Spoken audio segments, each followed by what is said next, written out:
amis, j'espère que vous allez bien. Je reviens vers vous pour ma petite palle du Cozy Mystery. Donc l'année dernière j'avais j'avais programmé un challenge Cozy Mystery, donc lire pendant tout le mois de septembre des Cozy Mystery pour essayer d'en découvrir de plus en plus. Et donc du coup cette année j'ai renouvelé ce challenge que j'ai changé donc avec des consignes. Cette fois-ci j'ai pas vraiment mis de palier, enfin il y en a, c'est-à-dire que si vous atteignez X points, vous êtes Sherlock Hercule Poirot ou Anna Swensen, enfin bref, mais bon c'est sans plus, c'est juste pour surtout pour découvrir de nouveaux Cozy Mystery ou d'anciens, tout simplement, mais pour vraiment faire découvrir ce style de lecture, enfin de roman. Donc ici, j'ai fait 4 consignes parce que je me suis dit, bon, vous pouvez les prendre comme vous voulez, mais on peut mettre une consigne par semaine, quoi, si vous voulez. Donc vous lisez un ou deux livres, si vous lisez un ou deux livres sur la semaine, vous pouvez peut-être essayer de trouver un ou deux, utiliser une consigne par semaine, quoi. C'est un peu comme vous le souhaitez. Enfin voilà. Donc la première consigne, c'était lire, forcément pour moi, parce que c'est pour moi la pionnière du Cozy Mystery, c'est Agatha Christie. Donc il faut lire des Agatha Christie. N'importe lequel, que ce soit avec un Hercule Poirot ou un Miss Marple ou tout à fait autre chose. Donc moi ici je vous ai pris, j'ai sorti dans ma palle deux romans, dont un donc c'est Trois souris, le second coup de gong et la toile d'araignée. Alors c'est 3 trucs totalement différents, c'est-à-dire que les Trois souris c'est une pièce, c'est une nouvelle qui s'appelle sinon La souricière. Donc voilà. Le deuxième, c'est plutôt un recueil de nouvelles avec aussi bien Mr. Parker Pie, Monsieur Satterthwaite et Hercule Poirot, donc qui s'appelle Le second coup de gong. Et le troisième, c'est une biographie. C'est une pièce que le biographe a transposée donc par rapport à Agatha Christie, donc de Charles Osborne. On verra ce que ça va donner. Je sais pas du tout. Enfin voilà, on verra ce que ça va donner par rapport à ça. Et alors je me suis pris un tout petit, ouais, il fait 300 pages, les pendules, donc que j'avais acheté il n'y a pas très très longtemps. C'était un que je n'avais pas, donc une enquête d'Hercule Poirot. Je sais pas du tout où c'est dans l'ordre des Hercule Poirot, mais bon, enfin voilà, bref. C'était un que je n'avais pas, donc voilà. Ensuite, la deuxième consigne, c'était livre un Cozy Mystery allemand. Donc quand je disais allemand, c'était soit un qui se passe en Allemagne, ou qui est traduit de l'allemand. Parce que forcément, il n'y a pas que des Français ou des Anglais qui écrivent, ou Américains qui écrivent des Cozy Mystery. Et donc ici, moi j'ai décidé d'aller chercher à la bibliothèque, donc forcément je ne l'ai pas là, sous la main. C'est Des meurtres qui font du bien, de Kirsten Duss. Donc c'est traduit de l'allemand.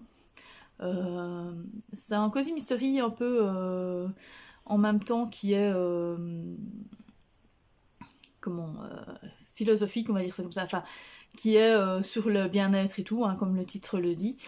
C'est assez particulier à ce qui paraît, donc je voulais essayer. Il est à la bibliothèque, donc je vais le prendre. C'est une série qui est en 3 ou 4 tomes, je sais plus exactement.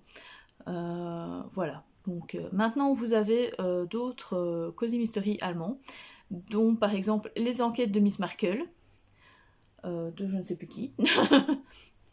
J'ai oublié. Et je n'ai pas mon livre là, je pensais que j'avais près de moi, mais non, je ne l'ai pas. Qui lui donc se passe réellement en Allemagne, parce que c'est Miss Marple, donc l'ex-chancelière allemande. Et il y a par exemple aussi les enquêtes de Léonie Swann, d'un auteur allemand, je ne sais plus comment il s'appelle, oui, désolée, j'ai oublié, enfin bref.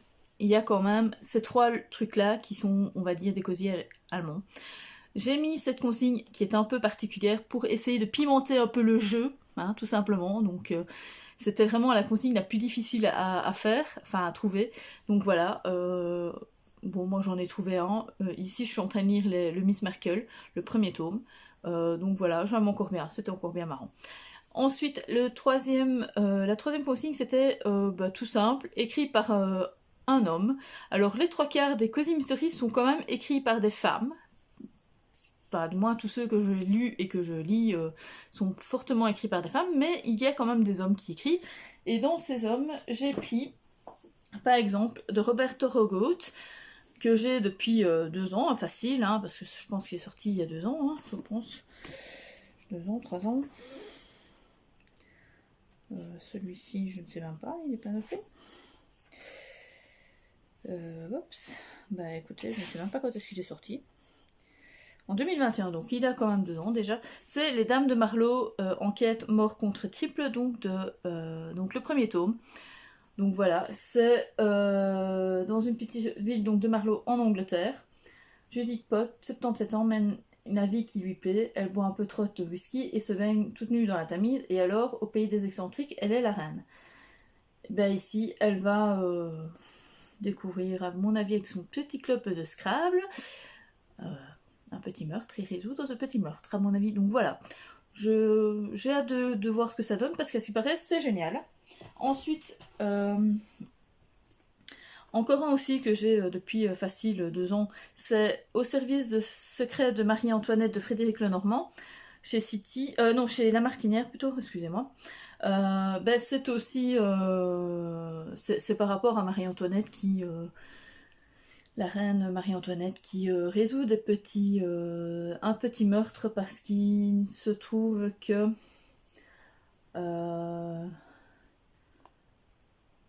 les bijoux de la comtesse du Barry, donc c'est par rapport, donc le Thomas, c'est l'enquête du Barry, les bijoux donc, de la comtesse du Barry ont disparu 4 ans plus tôt, et depuis, les cadavres ne cessent de pleuvoir. On va voir ce que ça va donner. À ce qui paraît, c'est vraiment pas mal, donc j'ai hâte de savoir ce que ça va donner. Ensuite, la dernière consigne, c'était tout simplement mettre dans le titre des ingrédients, enfin mettre de la nourriture. Alors j'ai fait celui-là super simple parce que tout simplement parce que je voulais continuer la série des enquêtes d'Anna Swanson, parce que je ne suis qu'au tome 3, hein, Meurtre et muffin aux myrtilles, que j'ai toujours pas lu. Oui, je sais, je me suis fait la facilité tout simplement. Donc voilà, je voulais absolument remettre un Anna Swanson, donc c'est pour ça que j'ai mis maintenant j'aurais pu mettre l'héroïne est une femme, hein, ou je sais pas moi, qu'est-ce que j'aurais pu mettre par rapport à la couverture, enfin bref, je vais prendre celui-là, je lirai peut-être le tome 4 en parallèle, je verrai bien comment se passera mon challenge.